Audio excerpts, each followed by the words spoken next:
So yeah, before I start, I would like to say, XE for Dummies, I am a dummy, and which is why this is all about me.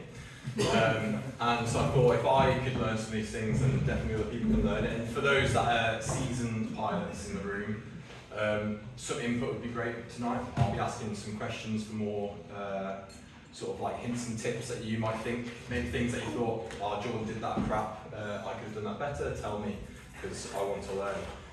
But I've kind of summarised it into 14 points, and we'll kind of rattle through them fairly quickly, some of them a bit longer, some a bit shorter. But yeah, I'm by no means an expert at all. And I'd like to keep this like kind of quick, because I know you're all waiting to watch Traitors final tonight. So I'll try and get you home before then.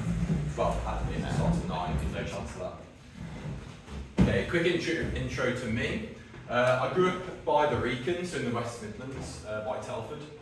So that's my local hill, and actually that's where I first saw a paraglider as a kid. I saw them one time. I used to go up that hill all the time, and I only ever saw a paraglider once, which says a lot about our weather conditions.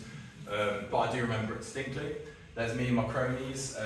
My dad loved like aviation. He wasn't a pilot, but we had a friend who was a pilot, so that was my birthday party. Like when I was a kid, I used to get my pilot mates to take us all around doing a circuit. Which one's you? That one, a bit miserable on the right. And then something cool about me is I lived in the Alps for a couple of years, wearing lederhosen, doing dances and waterfalls. And so that's actually where I had my first paragliding flight. I did a tandem flight in Switzerland, and kind of from then it was embedded in the mind, and it was sort of go time. So I came back from Switzerland, and I started dabbling with a few more, like just getting little 20, 30, getting a feel for it. Then Joseph dragged me all the way up to Scotland on a decent day, and I managed to do it at my first triangle. It was 35k or something like that, up in the Cairngorms, which was wicked. And after that, that's when sort of more of the meteor flights kicked in. I managed to do that 135, Bradwell to Bridlington, then Parlick up into the lakes, and then the one that we're talking about today, which is Malverns to Buxton Edmonds. So you can kind of see, like, I mean, first, I think the reason why this all happened was, number one, this is my first year paragliding, and you guys are all probably thinking, wow, this is the best year we've ever had in our whole lives in terms of weather, and everyone's breaking records, everyone's breaking altitude records, distance records, and I just happened to jump into it. And I probably going to have a terrible expectation from the future of my flying career, thinking that it's going to always be like this. But it has been awesome, and I've also had a bunch of people kicking me up the arse, like Joe, who's been telling me, oh, go here, go there. So yeah, a lot of assistance along the way. So without further ado, let's jump into the lessons that I learned. Lesson 1, learn at the best school in the world, Active Edge. Yeah, so I'm a TI with Dean at the moment, for those that don't know, and I'm slowly sort of taking over more and doing more at Active Edge, which is really good fun. And here's me while I was fumbling around with Dean back in the day, is in last year. Lesson 2, get stuck in. Okay, so this one I want to talk about a bit more. I think when I first came, like when you jump into like the paragliding world as a fresh CP, is there anyone here that's actually like a bit more fresh, or is it from, okay, sweet. Like I find often you get to a hillside in a scene like this, there's lots of people, lots of little groups, and everyone kind of knows each other, and you kind of just have to force yourself and saying, hi, this is my name, blah, blah, blah. Kind of uncomfortable. Coming along to these socials can be kind of uncomfortable when you don't know anyone. But I kind of just force myself to jump in, get to know people. And I think through that, you get to know the coaches. And I've had fantastic experiences both in these the coaches here at Dales and also at Longmynd, but then also just random other people. So I put it down at the bottom, know a Joe.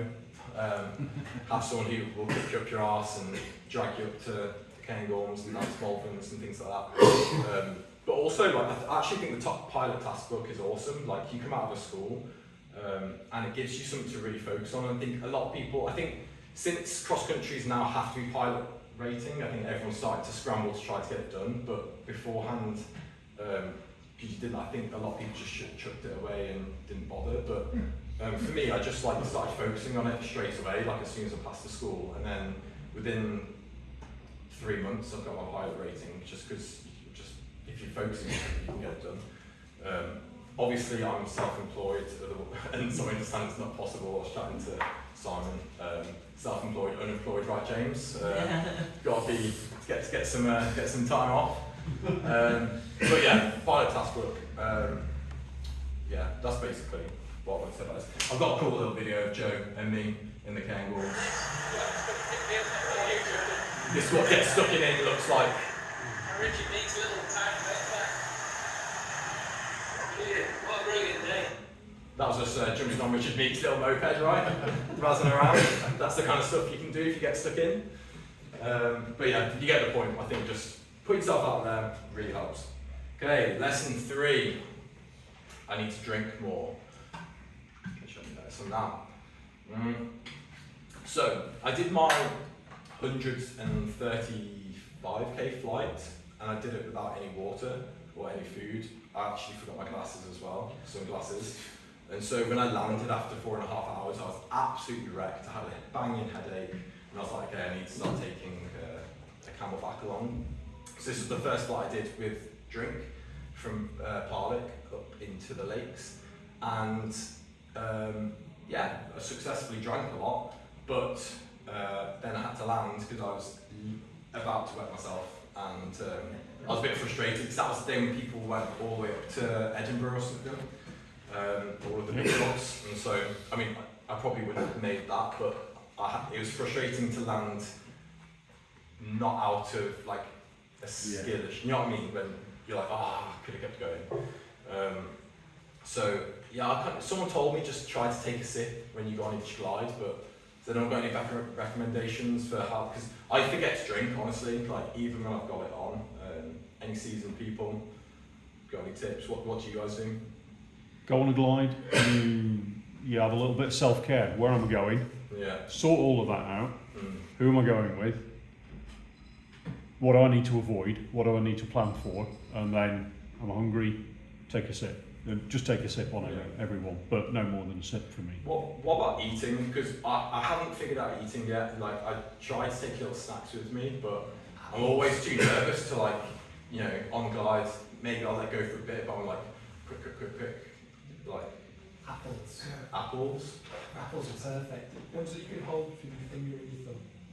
Yeah. And just as you just thermally just go. Wine gums. Wine gums. Just like you can pop and go, yeah. I think eating just before you take off. Yeah, I've done that plenty, but still. I like the wine gums idea. I'm gonna nab that. Okay, yeah, so cool. So drink lots. If you're starting to do longer flights, it clears your mind and you can make much better decisions. But the downside of that, P-tubes. Okay, I didn't know what a P-tube was. I didn't know that was an option until Joe kindly told me about it. I feel like no one really talked about it, but maybe for obvious reasons. I mean, your method's the Superman method, is that right? The leaning forwards and... I've done that twice out of necessity. Right. But I'm a weird end of the spectrum. I've had a 10-hour flight and still had another 3 hours and then peed after that. Right. Well, I've got a ladder of an 80-year-old, and so I need to pee all the time, especially if I'm now drinking a lot. And so, yeah, for the first time. And do people here use P-tubes or other, what else do people use? Like nappies or thing. Has anyone never used one, like, before? No, I've never used it. Yeah. It's... Let me show you something again. I'm not going to get it all out. Right?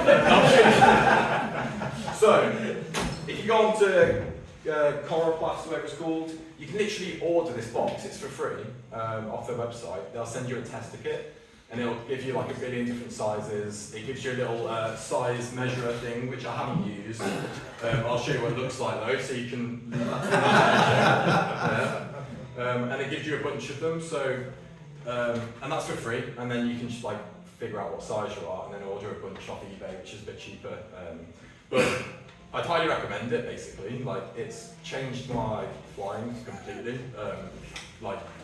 And I feel like no one like really talks about it. So I've got women's options, but there's no girls in here. But I've heard they've got similar stick-on things and stuff. But yeah, so this is my 200k flight here. This is the first time I ever used a P-tube, and I actually think it's a massive game changer. I think I did like 3 weeks on the flight, and because I could just constantly drink without the panic of having to go to the toilet. Good timing, eh? All this talk. Here's what I made earlier. So yeah, I mean you can, I'll click this bit. This is my first wee if everyone wants to see it. Just a quick check that the P tube is definitely outside of my harness. I was really stressed it was going inside the harness. And I want you all to know it's the most awful feeling in the world when you first pee. It's working! Because it just goes warm. Oh, it feels awful! Nasty. Yeah, okay, anyway, that's probably enough.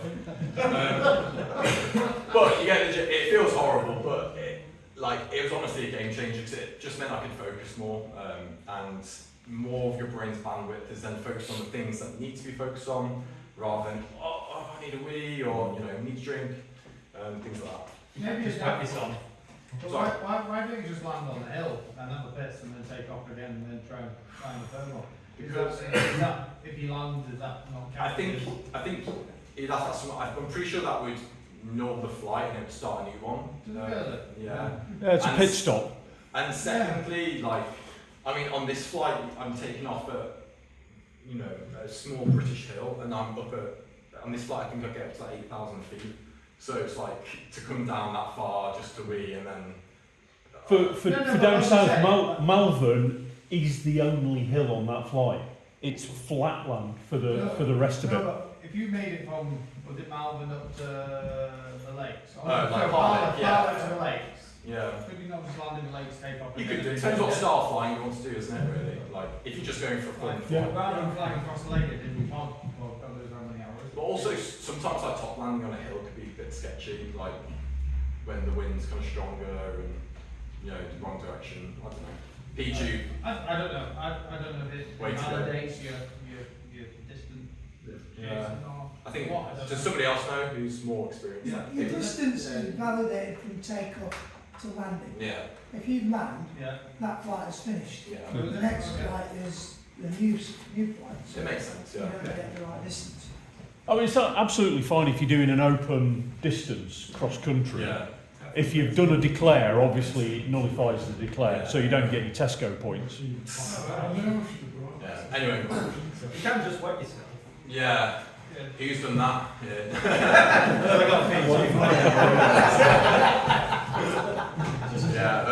Stand up, Chris. One of my first flights, I have to admit, I did just get out, lean forwards, and try my best to go sideways, but I forget. Well, to be honest. Anyway, next lesson 5. Is all about risk appetite. So I think this is actually a really important one. I'll show you the clip first. This is at the very start of the flight. I get there. Joe can attest to this. Basically what happened is, how many people do you reckon were on the hill that day? A lot. Tens. Multiple tens. It felt like 7, yeah, something like that. It was mental. And the hill wasn't massive and it wasn't working at all. And so there was probably about 30 people in the air. I remember trying to count at one point, I was just like, it's got to be 20 to 30 people in the air in a very small area. Thermals weren't kicking through and they were just scratching all of them and it looked horrific. Were you up at that time, Pete, as well, or did you wait? I waited a while. Yeah, I think Joe went up and you said you didn't really have a fun time, did you? So this is before I even got started. Not going to take off just yet. You can just see like It's absolutely heaving. yeah, and that's on the 360 Not camera, getting anywhere. which makes it kind of go out a bit. I got kind of lucky because then that first gaggle went off, and I noticed they're all starting to go, and I thought, I'm going to pass now, quick. And so I sort of caught the end of that before the next exodus happened. And then I managed to catch up the first Skaggle, which I think really helped on the whole flight, really. But the point is that I had predetermined my sort of like level of risk I was comfortable with, and I looked at that sky then and did a quick risk assessment in my mind and thought, you know what, there's too many people there for what I'm comfortable with, and so I'm going to wait. And so the amount of times that I've hiked up a hill and hiked back down again, just because it's above what my upper threshold that I've set for myself. And I think it's quite important for everyone to kind of do that for themselves. Obviously, some more experienced guys, it might be 30 odd kilometres an hour, but you know, the lower experience, the lower that number should be, really. And with thermal strength, like me and James were recently at a competition in Macedonia, and I had a free fly day after the competition, and it was just really choppy, really horrible, and I was just like, this isn't fun anymore. And when it's not fun, it's time to come down, and so yeah, and I think, yeah, it requires a lot of self-awareness, so that's a whole topic on it, so that could be a whole club night on its own about sort of determining your risk that you're willing to take, but at the end of the day, I think the sport should be fun, it's meant to be enjoyable, and so if it's, don't put yourselves in situations that aren't going to be enjoyable if you can foresee it. So yeah. Lesson 6, love meteorology and the weather. And so another whole topic for a thing, but it's something that since getting into paragliding I've just become obsessed with. I'll check every weather app most days, and then I'll look out the window and see what I can see and try to feel what I can feel and compare it. And I think from that I've become quite decent at reading the weather, I'd say, for somebody who started so fresh. And so, and there's so many factors to it, like I've put a list there, there's like windy and rasp and webcams, weather stations, we've got a few weather stations here which are really good. But when considering for cross countries, it was quite cool. It was when we were in Scotland, we had like the chance to sit next to Richard Lee because he was doing his planning for the big triangle that he was doing, and it was really cool sitting next to him and watching him in how he was doing it, you know, looking at like the convergence lines, looking at the thermal strength and thermal height, and sort of considering all those factors to then saying, right, I'm going to go from this point to this point, because that's incorporating the most of those things to optimize it. And so it's more than just looking at the wind and, you know, floating away. And also the other point I want to make is it's more than just like relying on the group chats, because I think often we can just like sit and wait for somebody else to ping saying, oh, I'm going to fly this week or something. But if you get really good at the weather, you could be the one doing the pinging, or you can get flying some days when no one else is flying. Did anyone fly today? James Maxwell? I thought so. Yeah, today was a decent day, maybe tomorrow and the next day as well. But I think, especially as winter comes, I get very lazy at reading weather because it's so crap in general. Yeah. But actually, if you do peek at it every so often, there's an odd day here or there where you can get some nice flights in. So really happy to talk about weather with anyone, because I really love it. But yeah, definitely helps you get out more.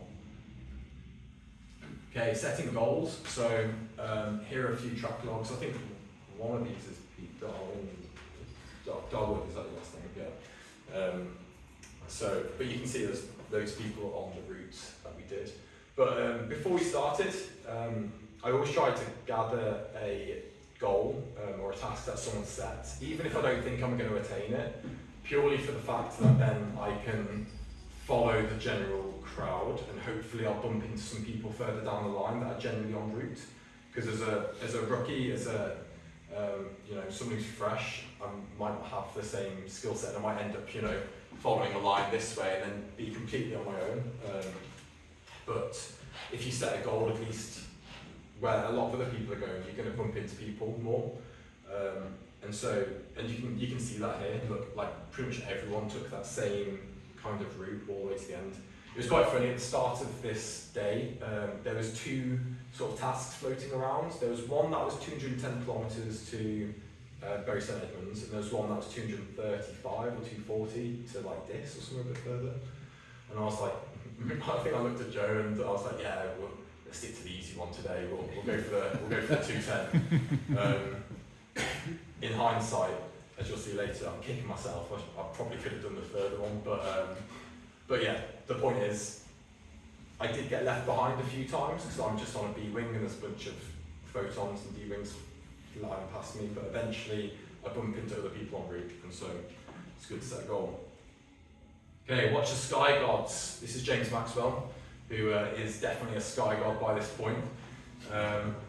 But I think just watching people who you know have a lot of experience, I think you can learn so much, like from how they thermal and where they're choosing to thermal, to the timings of their launch. Like in Scotland, it was funny seeing like Richard Meek and Richard Carter, you know, the sort of big dogs we consider, and then you know they're having a natter with each other, and the next thing, bam, snap, they're in the zone and they're gone because they know that is the time to go. And so I think that's quite a big one. So I think when I first started, often I'd launch a bit too early or a bit too late. I kind of miss. Often there's like a really small window by the feels of it, and they seem to know that. And then another thing I learned from watching sort of like some of these big dogs, even like Dean. I'm fortunate to fly with Dean quite a lot and be able to see how he does things. But like the step technique, which everyone knows, but I didn't know was a thing. You know, when you want to go over the back, you'll typically move forward, find a thermal, step back with it. But it might be not quite strong enough for you to feel comfortable to jump over the top, so then you'll push forward again, get another one. Still might not be confident, step forward again, get another one. On that one, you might think, yeah, this is time, and then you'll go over the back. But you only really pick up those things by watching people that are good at it, basically. And so, start watching James Maxwell, because you can learn a lot. Okay, strength in numbers. I'm just going to play this clip and you'll see.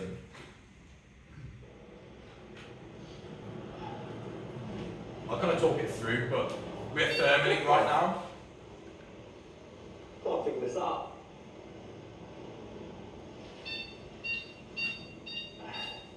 It's not much of a flying, really.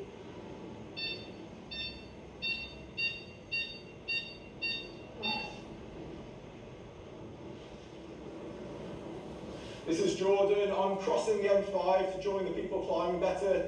Doesn't seem to be doing much back there. So this was probably one of the bigger mistakes that I made on the day. I was with the gaggle and we weren't really going anywhere, so I decided to leave on my own because I just thought someone has to. But then I hit a bunch of sync, got way low, and then actually decided to turn back around now, head back towards the gaggle, and now I was at the bottom of the gaggle again. I mean, luckily I managed to stay up and keep with them, but it just goes to show you always go further with a gaggle, even if they aren't really making much progress and going kind of slowly. Sad noises. Yeah. So, how many people have been in that situation where you're circling, you've done like, you know, 3 or 4 circles and you're actually not going up, like probably most of us. And yeah, I kind of want to like open it up to a question really, because I obviously as a new XC pilot thought, right, we're not going up. I understand that staying with the group is the best thing, but I'm getting really frustrated just sort of chilling here. And someone's got to be the guinea pig and go, so I'm going to do it. And I'm absolutely wrecked. I was in such a good position, I was like above everybody, and then I ended up back at the bottom again because of that. Like, I should have just stayed with them and eventually somebody else would have done the work. But there's got to be a balance, right, between like keeping the momentum going as a group, but also like, especially as a new XC pilot, you don't really need to be the person doing it. So I'm kind of open to what do people think about this topic in general, basically. Maybe for a newcomer's perspective. When it's a group of people you know, then you usually have a radio and you all go at the same time, so that's totally different. Yeah. But if you're just in a random group, like here was... Given that you were at the top, people, then yeah, it was good. You felt the responsibility to make a decision.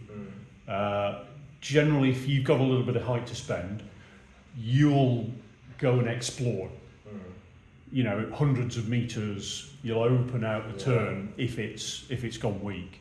Because they might be climbing below me, as I was saying, but I might just be sort of fondling around. Yeah.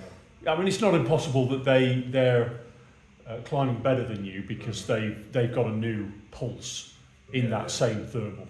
But you know, there's limits to exploring. Yeah. And you would go if you saw somebody in much better lift. Right. Jordan, were you in sync then, or were you just in zeros? Just in, well, zeros at times, 0.2s, minus 0.5s, like it was just averaging overall less than zero. That was sounding like committee flying. Yeah. If you've got everyone, you can just hang out a bit longer and hope one of them's going to have to bail. Yeah. If you're properly losing altitude, then you just got to go. Yeah. But as Pete says, if you're on the radio, your best bet is to be on the radio, the rest of the gang will say, look, this isn't going anywhere, shall we leave? Everyone will go, yeah, and you'll go at once. But it's hard because I think in this moment I was on the radio, it's like a group of Dales pilots, but there was like a billion different groups, and so a lot of them weren't on the same radio channels, and then it's just a case of playing. Surely Jordan did the right thing being at the top of the gaggle and it didn't go and bother. I think it could have. If Jordan had picked someone up, everyone would have gone. Yeah, Let's of go course. to Jordan. But it also could have ruined my whole flight. Like, it could have just ended there. But why is it? I think I got lucky to. The worst thing you did was turn around and go back to it. The worst thing. Yeah, you've left zeros. Yeah. You've gone through a load of sync. And gone back into it. Yeah. Back through a load of sync yeah. to a climb at zeros. Yeah, fair enough. Carry on. Yeah. We'll do exactly the same. Twice the distance carrying on downwind. Yeah, yeah. Than going back into it through the sync. Even if you're on your own, or. Even if you're on your own, you make that decision. Stick with it. Right. Okay, you might have messed up. Yeah, I haven't considered that. That's a good point. Don't go back. Yeah, through the same amount of sync. I mean, luckily there was. Sync to a climb that was crap. Yeah. Luckily there was people there below me, still behind me, so I kind of linked up with them and found something. But you're right, I could have just. You got away with it. That's fine. Yeah. It's alright. Sometimes you're alright. Your luck comes in sometimes and not other times. Yeah, normally if it's a weak climb like that, and Yeah. I'm thinking about leaving, and I'm at the top, the first thing I'll do is I'll explore interval. Right. Because that's quite often where the cause It's further upwind, yeah. And then if you just head off downwind, you'll never know the answer to whether it's there Right. or not. But if you've got, especially if you're in like zeros, it's not particularly sinky, you can just go into wind for a bit, see what everyone else is doing. See if it gets anything. Half the time you'll get a better climb. Right. And that's good. The other times, you just turn around and rejoin everyone. You don't really lose out, do you know what I mean? Yeah. So, were you under a cloud when you were in the zeros? No, we were just in between somewhere. Yeah, somewhere in between. And then when you were going for something, or you just... Yeah, I was definitely had my. I feel like I'm getting good at trying to scan clouds, and we'll talk about that in a bit. But like, so I was definitely aiming for something. As long as you're going for something, you learn, aren't you? If you make it or you don't make it, go for it. Yeah. So okay. It was also the crux of the flight, wasn't it? 'Cause It depends how many occasions. This was like one climb over the back, wasn't it? It was shady on the ground. Yeah, it wasn't far over. Yeah. So I can't remember whether you were in front or behind the shade, but yeah. Was that a weak part of the day? there was a shady bit. It was a bit. One climb behind, Okay. or two climbs behind. I can't So remember. maybe in general, But it wasn't- maybe a weak part of the day. It's better to stick in a zero than it is to. It wasn't like 11 a.m. and you were crossing the M5. No, it was probably about midday. Okay. Because we launched quite late actually. I think like 11. I mean, at 11 a.m. you'd settle for a zero. Right. and just go with it. Yeah. But I think like the point I'm making in general is if there are other people, like stick with them. You're always going to go further, and it paid off this time. May not have another time, but going on your own is not usually a good idea. If you the case that if you were at the fresh. top, other people would be following you. What's that? Would it not be the case that if you were at the top, other people would be following you? I think when you looked at the track logs, there was 2 or 3 people that did sort of start dabbling, and then they must have seen me plummet, and then they made a better decision. So yeah. Anyway. Lesson 10. Check no time. So you can see here Silverstone. This was the British Grand Prix weekend, and you could hear some cars going around. I think it was like the F3 race or something, because it was on the Thursday But you can see my line here was like going straight for it, and I'd got all like the airspace set up on my phone and stuff, but I hadn't got any NOTAMs on there.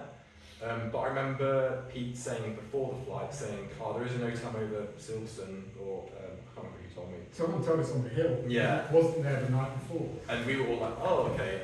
And so some people managed to get it onto their devices, but I just sort of thought, what are the odds that I'm going to go right over Silverstone? I'll remember it in the back of my mind, but then as I was getting closer, I was like, oh, balls, like I can hear the cars, I'm getting closer, and I can see it. And I remembered it was up to, I can't remember what height it was up to, and I was above the height, but I thought, oh, I might dip into it if I go right over it. So then I made the decision just to do a sharp left, just to skirt around it and be, to be sure. But in general, checking NOTAM, does people use like NOTAM info, or is there a better way of doing it? Even that's not like an official... XC Track will alert you on the hill as you open it up. Is that only for Android though? That's Android, yeah. It's the superior flag phone. Alright, right. Well, you picked up a thermal there though, didn't you, going off the track? Yeah. Must have been dabbling in something. The fumes from the engines, something like that. But yeah, check them and put them into your phone, really. Looks like you were headed for that. It was deliberate. It was, yeah. Yeah. Okay, lesson 11, stay high. So it's not a competition. So it was so interesting recently when me and James were in Macedonia. I felt like it was such a different style of flying, where if you hit anything like a 2 meter a second up or less, you just left it and kept going until you hit something bigger. I guess we don't fly like that in the UK, and I feel like I'm so super cautious. Like I'll take absolutely everything, and I don't know if that's the right thing to do or not. So very open to sort of like having more of a discussion on this, but especially, you know, I'm not flying as good of a wing as a lot of the people that live that far into the cross country. And so on glide, I'm really feeling it, and they're just like storming ahead of me. And I think at times it's very tempting to keep gliding with them, but I'm just dropping. Eventually, I'm just going to get spat out. And so you kind of have to make a decision and think, okay, I'm not keeping up with these guys, and so I'm just going to take every climb. And so that's kind of been my tactic this whole year. It's just like, every climb you get, take it. Even some zeros, like I've just like hit a zero. I've got a little bit low, and then low to me is like 1,000 feet off the ground, and I'm like, oh, I'll take it. Like I'll just chill in that zero. Again, and I wrote there like, take every climb unless you can see an immediate better option. That's what someone kind of told me before. Like unless you can see a bird over there, or another pilot, or someone that's immediately shouting to you saying they're climbing better than you, just stick in what you've got. Would people agree with that in general, or? Broadly, yeah. For downwind cross country in the UK, that's the best strategy. Okay. Yeah. So, and you can see like most of the flight, I think only at one point I got below. Not even. I was always above the takeoff altitude. So, playing extra cautiously. And I did this flight, I think my average speed was 28 kilometres an hour, but I think a lot of people on the day did it much faster. But that just is me being cautious and wanting to keep going. But what was the wind speed that day? Do you know? I'm not sure. It wasn't that strong, was it? Yeah. It's not that high, I don't think. Yeah. I think if you open FlySky High App, what does that set it at 20 by default or something? I'm not sure. It sounds about right, to be honest. No, maybe. I don't really remember, but I did look at some other people's who, you know, some of the big dogs did it in like, they were like 36 average or something. But yeah, it wasn't a windy day, but it was a very special day. it was awesome. I mean, this is the day when the UK record got broken, so it says a lot about it. So yeah. Lesson 12, battery packs. So this flight was the first time I ever took 2 battery packs with me. I must have just felt really good about it. Usually I just had one, and I'd connect it to my little camera, and I'd kind of plug it in, plug it out, so I don't want to drain it too much, and I'd connect it to my phone. And I'd always been okay. And then on this flight, just as I was coming on like that final sort of stretch, both battery packs had run out by this point. I've got two, I think they're both 10,000 milliamp hours, and my phone was on like 20%, which is I haven't got any fancy devices or anything. I'm literally just using my phone, so I probably should get some proper GPS. But and I was really stressed that if I didn't land in time, it wouldn't save my track log. And so I was like, oh balls, like. And so hence why at the end of the video, I'm frantically spiraling down because my phone was on like 3%, and I'm like trying to hit the ground before my phone turned off. That's a lot of power for a phone draining 10,000 milliamp hours. That's what happens when you have an Apple. How did you get Did you have maximum brightness all of the time? Probably, yeah. I should have turned it down and stuff, yeah. So another thing you can do is aeroplane mode. Yeah. Put the phone in aeroplane mode, it sips battery power in comparison. Yeah, I remember you telling me afterwards, which was useful.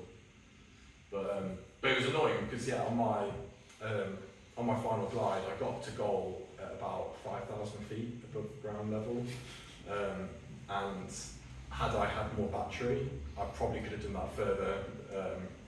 And I don't know how many more opportunities I'm going to ever get to 200 again. So, but oh well, I don't know, whatever. It's all good. But it was frustrating.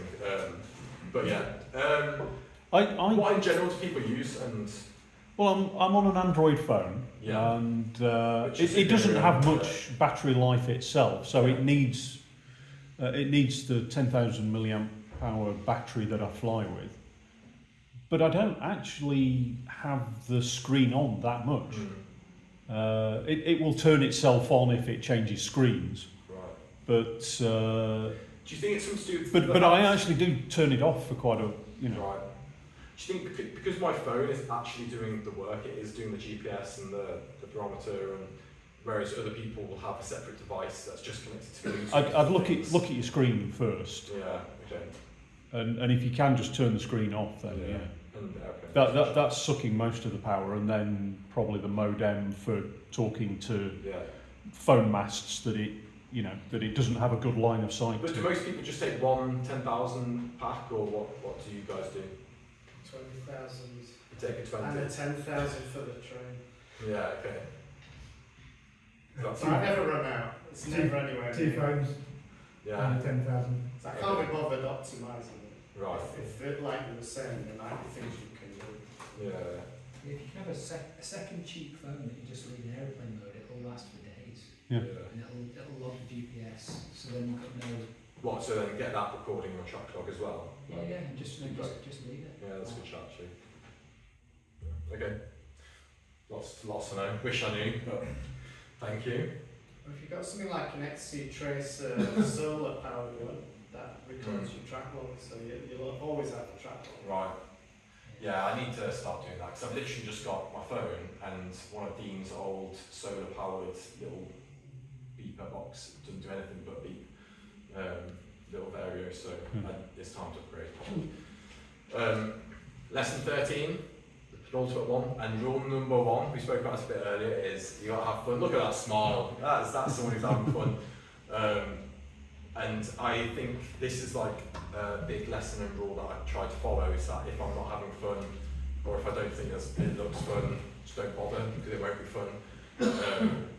And so, yeah, like I said before, a number of times when I've gone down to land, it hasn't been fun, it's good. But that also, I think, because of that mentality that I've got, is it helps me feel confident to go and do things maybe that maybe I might feel a bit nervous about if I didn't, because I feel quite confident in my decision making that I'm not going to do anything stupid. So go along and see what it's like, and if it's naff, just don't bother. So yeah.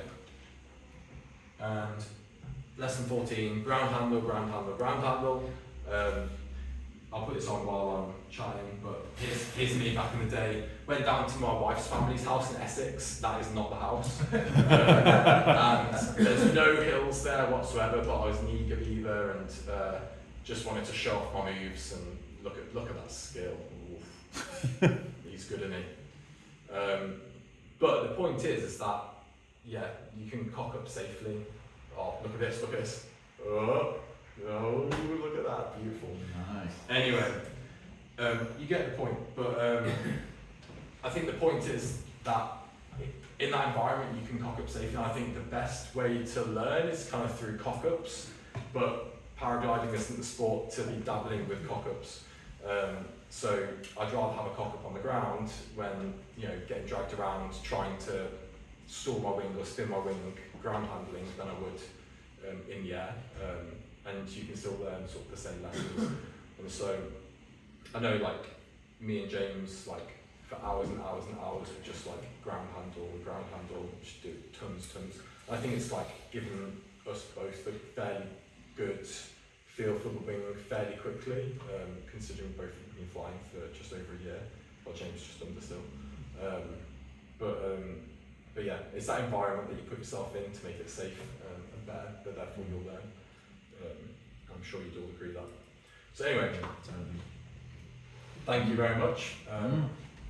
I said I'd keep it short, Nice. So yeah, thank you.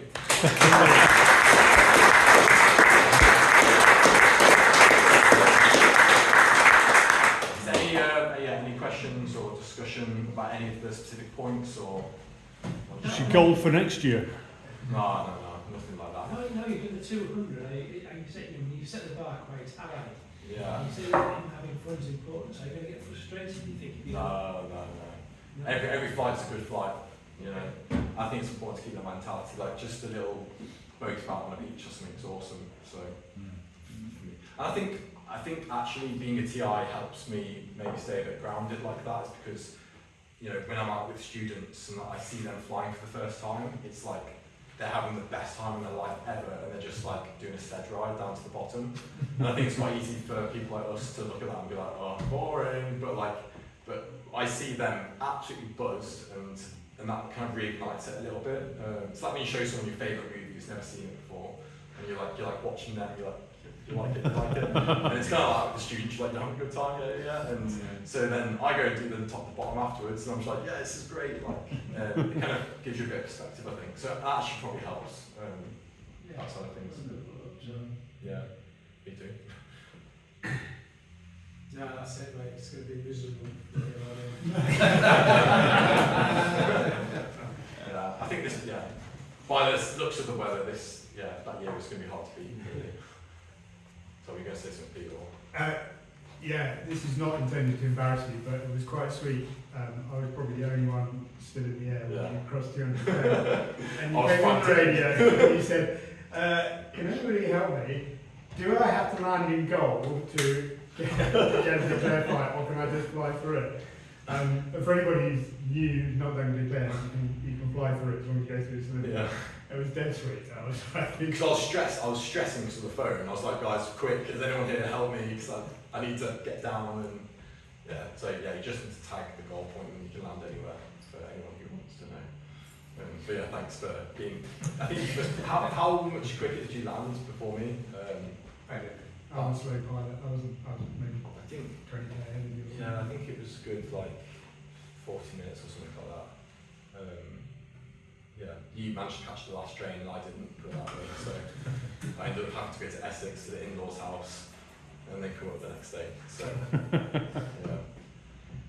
Anything else? Cool.